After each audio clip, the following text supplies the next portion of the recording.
see you. Welcome to Malaysia. Thank you, my friend. Like it Appreciate here? you having me. Thanks for having me. Yeah, thanks for setting everything up. Oh, nice shoes. Jared. Hey, Jared. Oh, famous too. Whoa, nice shoes. Ryan? Good, how are you? Good to see you. Big team here. Good. Let's go. More towards social media marketing. I'm trying to figure out where to go, man. You got any recommendations? I could go to You want beach or you want city? probably beach. You want beach. Quiet beach, touristy beach. Probably quiet. Quiet. Have you guys been to Bali before? Yeah. No. No? Yeah, why not? Why not? It's nice now. Really nice now. Yeah. The Dolphin Cove. We just got back last week. Hey everyone, this is Desmond here. Welcome to this video. Today I have the one and only Uncle GC. Dude, what's it take to be a one and only? That's what I want to know. When you're special, Yeah. when you influence a lot of people, Yeah. and you help a lot of people get to where they want to be, and that's you. Yeah. But I mean, I think a lot of people can help other people and influence, but you know, what does it take? I've always wondered, like, what does it take to get the title the one and only? I always think I know a couple you know, guys that would be that, be, you know, not everybody gets that title, I don't think. Right, Jared? What do you think? I think one and only is when you have helped so many people and when everybody credits you back. Uh-huh. When they're like, hey, thanks to Grant, I've been able to do this. Yeah. Thanks to Grant, thanks to 10X, thanks to whatever you have put on out there, Yeah. I've been able to do this. Yeah. think Well, that's thank you for doing this, and thank you for what you do. Thank you. Appreciate you having us in Malaysia, and we love the city. The place is popping, man. It feels like people are trying to go someplace. I always love being around, you know, people that want to do better with their lives. And just finished speaking to a couple thousand Malays. Y'all called Malays? Well, Malaysia is segregated into 3 different, or maybe more ethnics. Uh-huh. Malays, Chinese. I'm Chinese. Okay. So we have Indians and much more. Really different culture compared to a lot of other places. But what's the Malay? Is the Malay the local? Malays are the Malays. Would you say the natives? One of the The So major ethnicity, yeah. you've lived here. Who has the best hustle? The Malay, the Chinese? The best what? best The best hustle. Or what's the other? The Indian. That's a very sensitive question. Okay, but you got to answer it now that we're here. But I can tell you the This stereotype. interview's getting good right now. Right. Okay, so in Who's Malaysia, got the best hustle? the Malaysian Chinese are known for hustle. Okay. They work from morning 6 until 11. Okay, good. Who's got the best? I'm just going to ask you, put you on the spot here. Who's got the most in financial intelligence? Ooh, that's tough. What group? What are the 3 groups? I think I know which one of those. I would say Malaysian Chinese because majority of them are What you millionaires. gave? Are you Malaysian Chinese? I am Malaysian Chinese, so I am He biased. keeps picking his own group. I know. Yeah. So yeah, I believe anyone can do it. It's Yeah. It's about mindset. Yeah. As you always say, you know, it's 10x. It's about how you think and how you perceive money. You know, if you're scarce-minded, like everything is scarcity. Like you feel Scarce, like, yeah. It's all about being abundant and knowing that you can always have the confidence to make the money back, right? Yeah. And I think that's really important. And because this country is a developing country. It is not a first world country. It is not a country where you see like everyone is doing well. It is a country where people need messages like yours. Yeah. Information like yours. And maybe you can just give us like 2, 3, 4 sentences. What would you give to the citizens of Malaysia where they are trying to grow, they're trying to be big, they're trying to be successful, but there's a lot of obstacles, like education system is not out there, maybe the economy is not there, okay? But we know it's about being proactive. Maybe you can share something to the viewers. So first thing I would say is, even in developed countries like America, most people are suffering there. Most people are not, regardless of what you see on TV, the movies, most people are not doing well. They don't do TV shows in America about the Hollywood actors or the pretty two-bodied people that live in New York that can't pay their bills. But that is the majority of what goes on in America. So don't think because you're in an undeveloped country, whatever that even means. Okay. Look, I look at the roads in America. Some of your roads are better than our roads. And so I was in Singapore. I'm like, wow, dude, America's done. Like if America doesn't do something there, and I'm just telling you this because I have an opinion about how we run our country there and the opportunity in America. Right. And I know there's opportunity there, but the reality is 7, 8 people out of 10, maybe even 9 people out of 10 aren't doing well. I think opportunities are always there, no matter where you are. Yeah, there's probably more opportunity here than there is over there. Okay, because just like the third world country views America like, oh, what, they got it. Americans have been brainwashed to believe they're good to go. You know, we don't have some of the geopolitical issues that you have.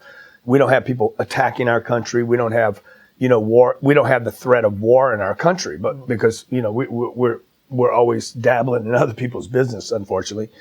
But the American people take success, life, money, entrepreneur, opportunity, they take it for granted. Here, I think the other thing here is that maybe people are like, I can't have it because there is no opportunity here. There's opportunity wherever there's people. This would be if there's people, if you have people, I would not want to be somewhere where there's no people. Where there's people, there's opportunity. Because where there's people, there's problems that must be solved. And where you solve problems, you create opportunities. Right. So let's talk about something really cool, something that everybody that's watching this, no matter where they are on Earth, they can implement. What is one skill do you think someone needs to go from who they are right now? Maybe they could be an employee that is stuck in a job that absolutely hate to someone who's successful, maybe a millionaire making their first $1 million. The most important thing is not the skill or the technique or gifts or any of that. You don't even need blessings. You just probably don't even need arms and legs, but you have to want to change. Yep. You have to want to, whether you're making $1 a day or you're making $10,000 a day. I know people that make $10,000 a day that they don't want to change. They could be making millions of dollars a day, or they could be making the 10,000 plus another 10 million helping people just give the money away. And I know people that make $1 a day that they're not going to change. They're never going to change. You could take the economy and it just like wham, just light it up, like give it a nuclear launch, and their conditions are not going to change because they're not going to change. So you're saying that the most important thing to the desire to change. If you have no desire to change, no technique, no information, no rah-rah, no excitement, nothing will change the individual. So for me, as I go throughout my life, right, I have to continue to be willing to change. It's easy to change when you're broke. When I was 23 years old, I was broke. When I was 18, I was broke. When I was 16, I was broke. And I got more broke as I went along. When I was 30, I had a little money. I was actually less willing to change when I was 33 than when I was 23. Wow. So you have to, and then after, you're 33, you got a little money, I got a little success, I got the cute jacket, I got the girlfriend that looks pretty and everything, and I got a nice car, and people know me, and now I think I'm somebody, but that's when it's even harder to change. Right. And then when you get super successful, it's hard to change again. So this is companies, individuals, like I'm working with a company over here right now, and I'm like, me and Jared were talking about it at lunch. I'm like, dude, you got to keep looking for little angles to change, because if you don't, you end up becoming the guy or company that was successful and become the person that was. So you're saying that in business, it's very important for us to always be evolving to the next level, always be growing. But let's go further for one thing. I have one very big question here. Selfish question. You are known to be a millionaire who has its own plan. Right? I'm not if I'm known to be a millionaire, I'm sorry that I've what's the word? No, they're dealing with very old information. Very old information. Yeah, I'm sorry that I led the world to believe that I was a millionaire. I take that as a personal insult on myself and my abilities. Let's talk about that. Yeah. I mean, please don't call me a millionaire, and don't think that you becoming a millionaire is some bragging rights, because it's not. Right. It's nothing. It's just another level of poverty.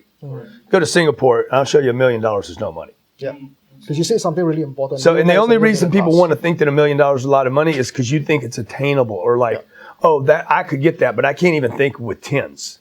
Okay, you can't think with tens because your daddy, your grandparents thought $1 million was a lot of money before there was massive inflation and your currency became garbage. U.S. dollars garbage, pounds garbage, euros garbage. It's all garbage paper, right? So it's fiat. So when I tell you that please don't call me a millionaire, it's an insult to the amount of work that I've done.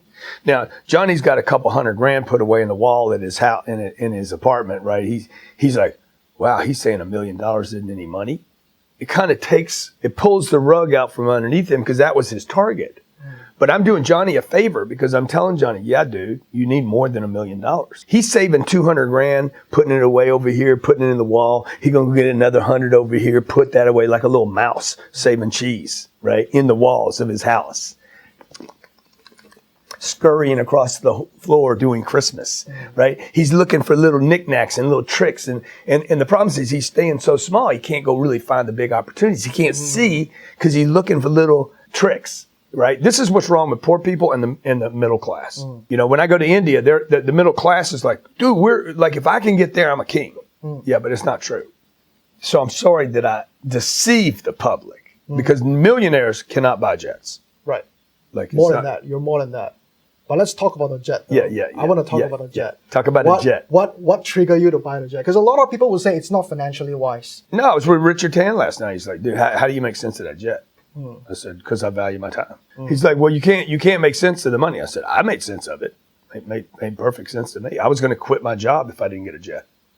So I would not be in Malaysia today if I didn't have my own jet. So the jet creates opportunities for you. The jet gave me a way to be places, right? So I literally was going to quit my career. Jared and I talked about it 4 or 5 years ago. I said, dude, I'm not going to keep going on the road. I'm going to sit right here with my family and produce money using live streams, webinars. Right. I mean, last year I've made more money in webinars than I've ever made in book sales. Like the book companies are so, like, you guys out there that publish books, you're like so dumb. We make hundreds of times more money on webinars than we do books. Delivering. By the way, I make more money on webinars than I make on speaking engagements. So some of you may or may not know what I get paid to travel over here and speak, but I get paid, we can make 8, 9, 10 times the money. I go in, turn on a webcast, bang, light it up for 2 or 3 hours. I was on a plane here. It took me 7 hours to get here with a 4-hour time change from Dubai, not from Miami, from Dubai. So you look at that, 7 hours in the air. I'm not traveling by myself.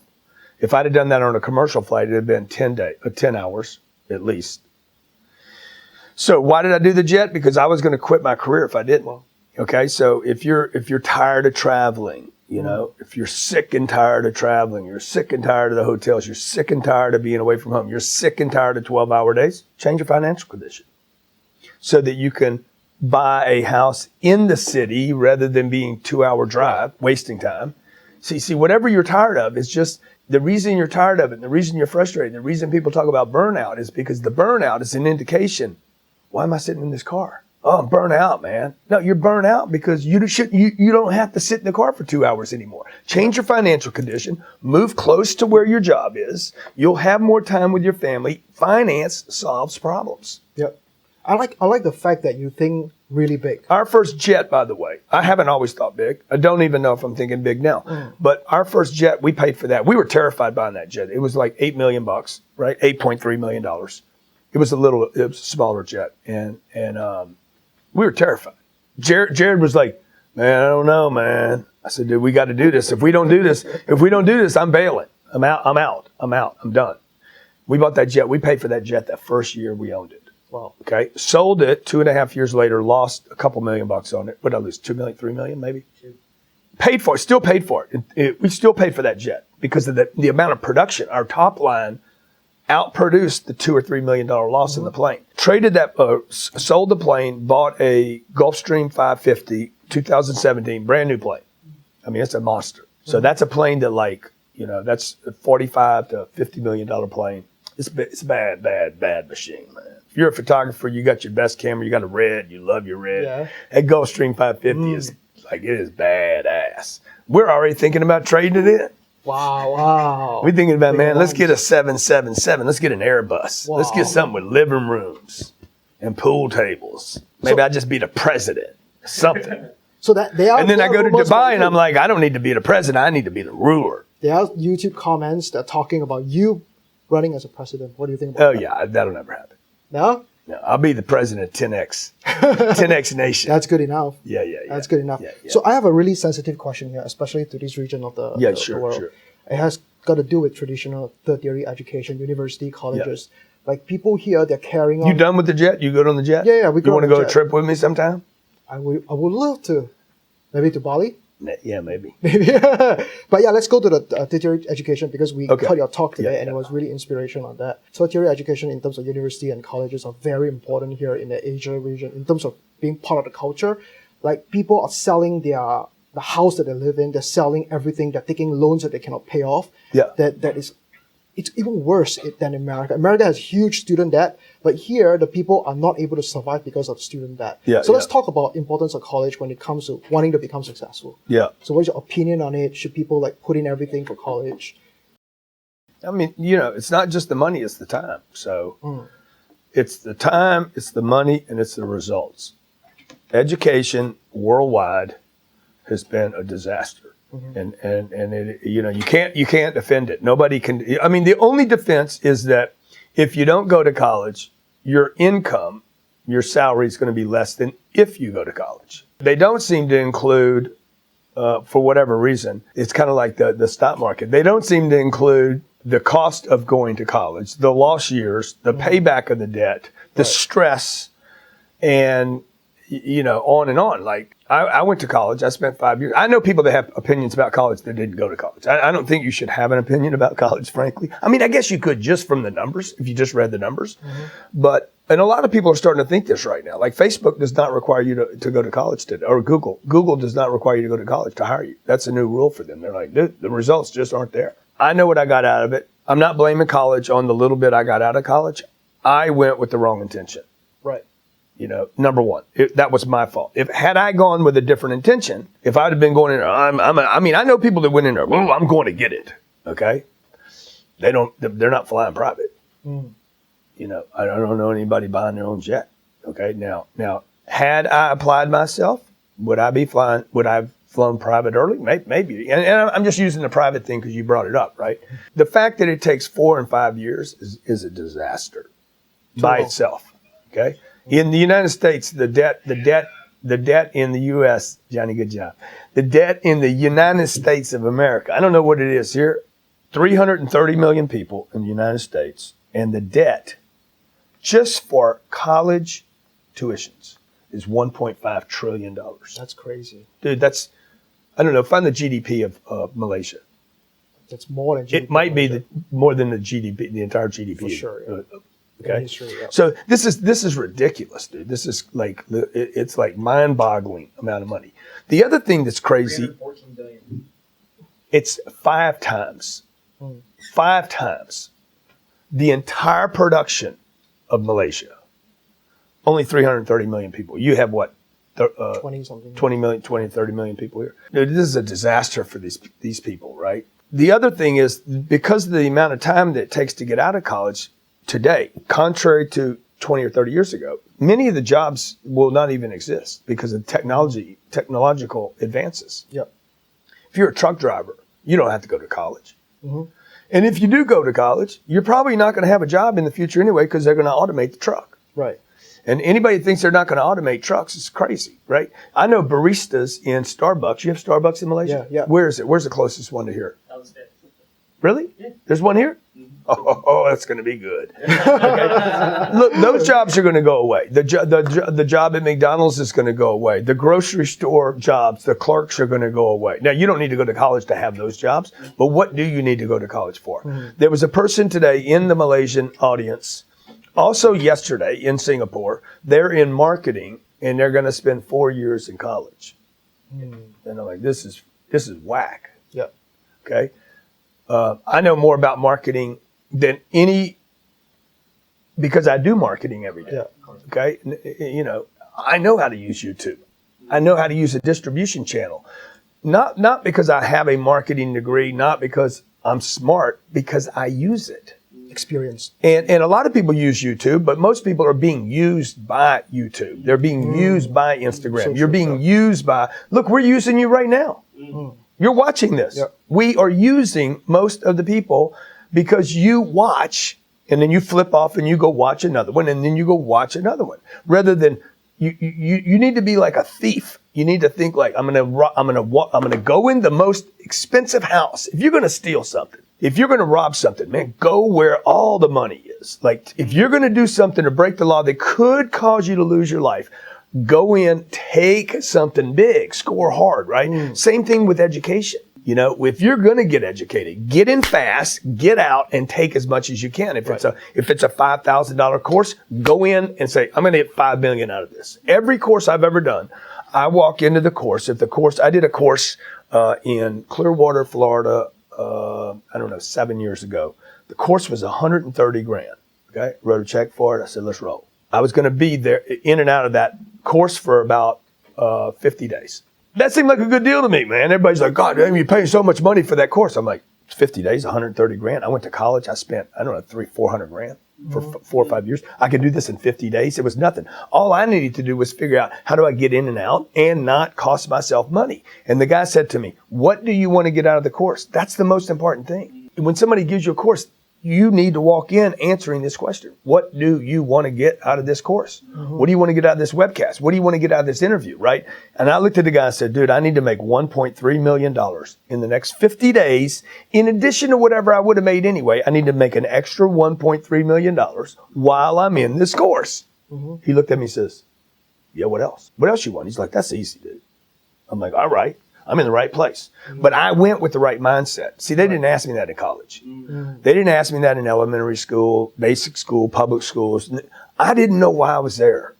Right. So when I read a book today, if you give me a $25 book, I'm looking for $1 million. I don't care how well it's written. I don't care about the commas and the grammar and, oh, he's such a good writer. I could care less. Yeah. You could write it in like butcher writing or whatever, right? You could just put punch. I don't care. I just want to know, where's that $1 million for me? Okay. And if you don't need $1 million, good. Get $1 million and then give it away to somebody. Right. I like that you're being so efficient about how you consume information. Yeah. I like the fact that you are a producer, not just a consumer. Yeah. Most people just consume, don't produce. Yeah. And that's why they're complaining, hey, this is happening, that's happening. Why is all of this happening to me? Yeah. And just on that point, look, you're going to learn more from doing than there is no better way to learn than to do something. You've got to do. I am good, and my guys will tell you, not because I'm here or whatever, but they'll tell you, dude, like I'm 61. How old are you? 29. Yeah, you're 29? Yeah. Yeah, you're half my age. Half my age, right? So I was 31. When I was 30 years old, you were being born. Yep. Probably your second or third attempt. Trying to squirt out.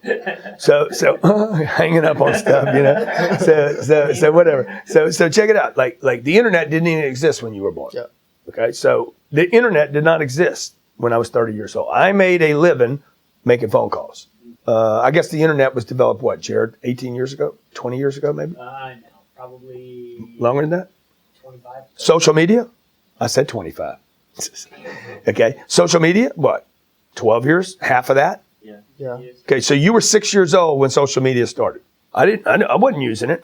We started using YouTube 10, 11 years ago. My business, because I leaned into something I did not understand, okay?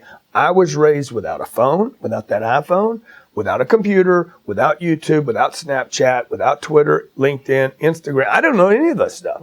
I didn't delegate this stuff to my staff. I know more about how to use an Instagram account than Johnny does.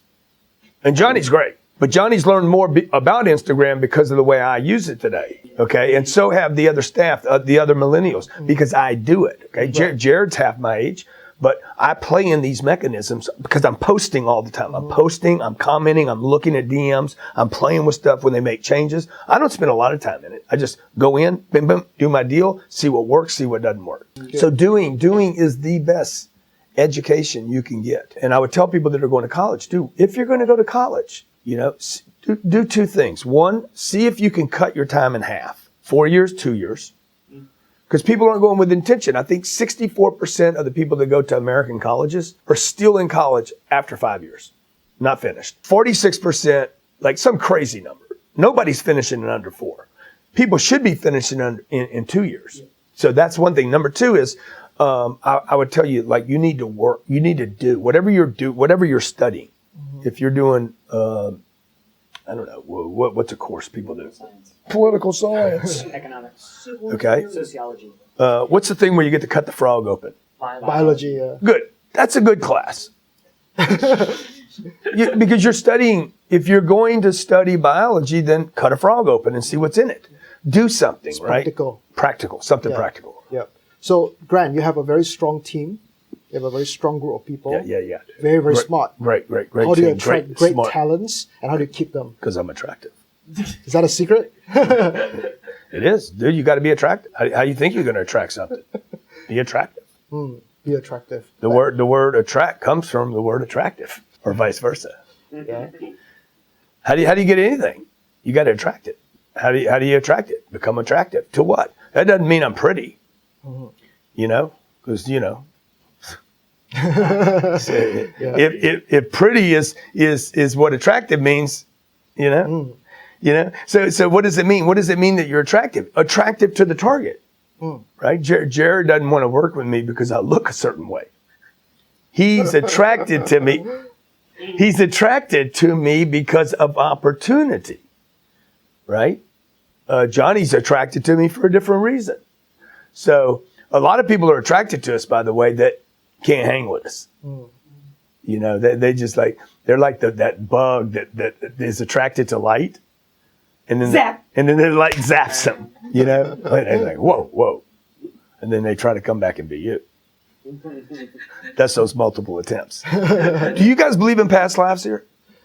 Depends on religion. Yeah. But most do. I believe people are just rolling over, man. You meet a kid that's got like I got one daughter. She gets on a piano and she just starts to wah wah wah. I'm like, whoa, where'd that come from? I didn't teach her that. So I'm like, where does that skill set come from? Where does my interest in numbers come from? I love numbers. Not everybody in my house. My sister's like, what'd you just do? I'm like, she's like, what? Can you go over that again? I said, I could, but you're still not going to get it. And that wasn't taught to me in schools, right? So you all know people. Anyway, that's another thing that I'm very interested in that has actually, by the way, helped me a lot in my life to think about me being more than just a body and one life, okay? I hear a lot of guys say this. One life, you got one life, man. You got one life. I say, you don't even know what you're talking about.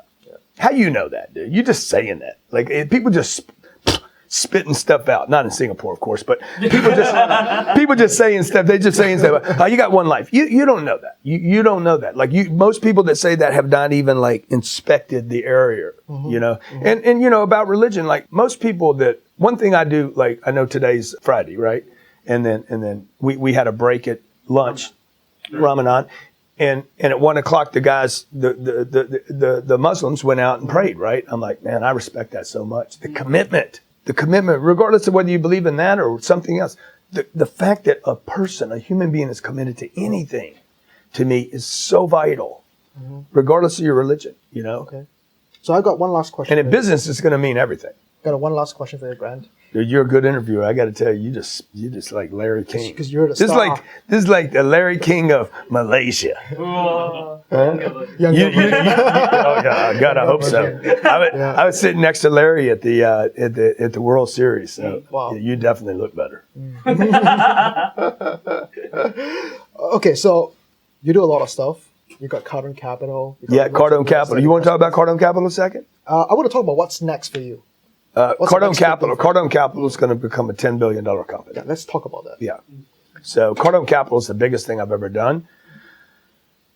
But what's really, really interesting, I was having this conversation the other day, is what's interesting is when I was a car salesman and I was 25 years old doing a job I didn't like, then 30 years old, I was speaking to the automobile manufacturers around the United States about how to change their broken sales process. And at 35, I didn't like my job anymore. I was going around speaking all the time. I was doing 250 gigs a year, hated it. Like same thing over and over, talking about the same subject over and over. And I got really good in front of audiences, right? And then in the last, I guess 8 or 10 years, we started doing these live streams, and I got decent at it, pretty good at it. So we probably monetize better than any. I don't think this is completely out of possibility. We probably monetize our social media and online better than anybody in the world. You think? Got to be top 3 or 4 or 5 financially, like measurable money. Okay, not I'm good on Instagram. Well, that's good. You good? Do you make any money? So it's that stuff that I've been doing for years in front of audiences. One person at a time, 2 people, the stuff that I hated over and over and over again that positioned me to do this Cardone Capital thing. Like the whole time. So for any of you that are doing a job right now you don't like, you don't know what you're getting ready for. Okay, there's going to come a time where whatever skills you're developing or not developing are going to either pay off or they're going to cost you something. Because an opportunity is going to come along and it's going to be like, am I ready? Well, Cardone Capital will turn it into a $10 billion company, for sure. The other thing that we're working on right now is taking our Cardone University, our online entrepreneurial platform that is without a doubt the best in the world. And we're going to scale that hopefully to how many countries on the planet? 130? Nobody knows. International. You're educated? The listed Oh, you go to college? Yeah. Oh, yeah, you? Yeah, you? Everybody in the room? Drop out. Yeah. So whatever, we'd like to have it in every country in the country, in their language, where 195. Wow.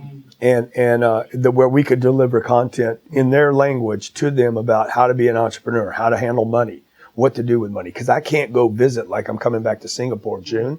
I can't just go visit and do 200 people at a time and reach my mission. Right. And my mission's to meet 7 billion people. Right. So probably can't happen, but I can't do it just one at a time, one webcast at a time, one person at a time. As much as I'd like to meet everybody, I can't really leave the impact that I want to leave without educating people or confronting some of the past education they have, so we can maybe replace that with some that will help them. Grant, thank you so much for spending time with me. Thank you, man. It's been a Okay, thank you pleasure. for having me in Malaysia. Thank you for doing the interview. Thanks for sharing all the details. Okay. And I'll see you in June for Singapore. Yeah. We'll see. I'm gonna come back, man. I'm in education. I actually teach kids how to cheat in exams. How to cheat? Cheat in exams, not by copying answers, but actually studying smarter to kind of use their brains more than the contents and memorizing. Yeah. So in Asia, one of the things that you mentioned so point blank is we're too good on following instructions, doing things, giving value. But one of the scariest things is we don't know how to monetize. We don't dare to ask for what we're worth. And what you mentioned just now this afternoon was mind-blowing because I don't think much of our parents or even our community or the leaders here are empowering us to kind of like meet or ask for what you're worth.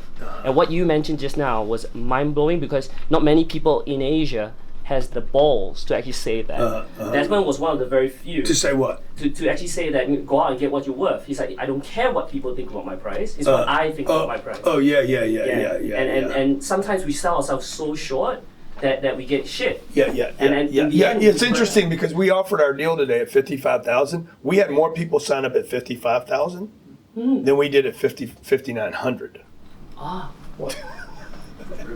It's crazy, dude. Really? Because it's the right people. Now, there are two things could be happening right there. Okay, it's like the right guys that are thinking big enough say, I can be with that guy. I'm not intimidated by him. I want him to lift me up. And then when we lower the price, it's the little guy that's always worried about money. By the way, we're all little guys in the beginning. Everybody, Bill Gates was a little guy. Everybody was little at one point until they decided, look, I'm tired of being little. And I got 2 kids. My 10-year-old is dying to be big.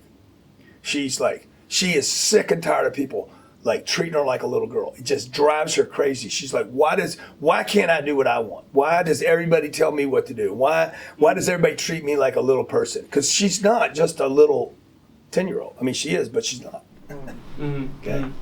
One last thing is like, personally to me, I feel my life's changed because of people like Desmond, like yourself, because you guys speak something that we are not given access to, and I have the privilege and the honor to actually meet Desmond last year that changed my life. And now I'm able to do that continuously with my family and the people around me. What would you actually be able to say about Desmond, someone in Asia, Malaysia, this country, and what is it? Dude, he's a good dude. He got in front of Kayla, got Kayla to get in front of me. I mean, he's connecting. So you got to connect. What I said earlier, all you need in life is people. People are the way out. Okay, if you're having a hard time talking to people, you need to learn how to talk to people. If you're uncomfortable around people, you need to learn how to get comfortable around people. Like whatever, you people are the solution to every problem you have. Okay, you guys are awesome. Thank you for having me. All right.